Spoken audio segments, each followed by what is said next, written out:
Orcas are also known as killer whales, but that name may not mean what you think. Orcas aren't whales at all. In fact, they're the largest dolphins in the world. The name killer whale goes back to a time when whaling was a more commonplace practice and whalers would call orcas killers of whales. This name changed over time to simply killer whales. The name has nothing to do with their classification, but it does hold some connection to what orcas eat.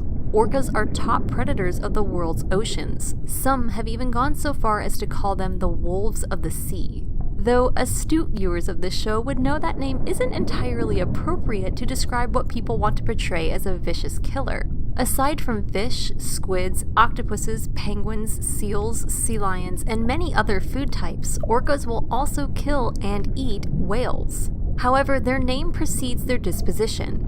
In truth, orcas are intelligent, curious animals, and there has not been a single documented case of human death by an orca in the wild.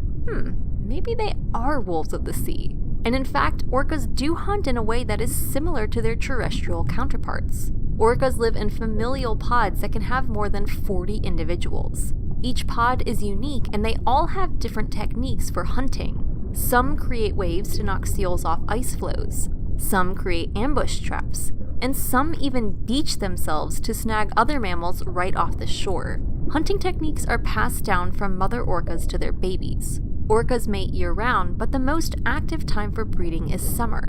A female orca will gestate for more than a year and will raise her baby diligently a year after birth, teaching it the ropes of life in the sea. Lady orcas live longest, and they may be able to reach almost 90 years of age. It has been said that orcas are second only to humans in terms of their global distribution. This seems pretty accurate because they live in every ocean and at pretty much every latitude, though they do seem to have a preference for cooler climates. They typically live in water anywhere from 65 to 200 feet deep, but they also dive nearly 1,000 feet down and can cruise along the surface. Orcas have to surface in order to breathe since they are mammals and require air. They also stay near the surface when they're half sleeping. Yeah, half sleeping. That's what we're calling it anyway. Orcas don't have subconscious breathing like we do when we sleep, so they have to have at least part of their brain awake and conscious while they sleep in order to breathe. Let's be honest, if I could sleep like an orca, I would probably be able to complete way more episodes of AFF. Sleeping this way helps orcas detect possible danger as well. Even though they top the food chain, orcas have been known to kill rivaling pod members. They can also be attacked by sharks, and humans pose a large threat to orcas as well. Orcas are caught in fishing nets, hit by boats, caught for food, or other uses, so it helps they can keep one eye open while sleeping. Orcas are also impacted by environmental pollutants. Mammal-eating orcas are especially vulnerable to this as the fatty mammals they consume may have more toxins built up in their blubber.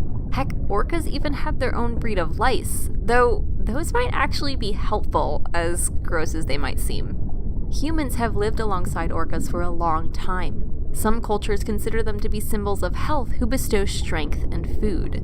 Some see them as the form a warrior takes upon death.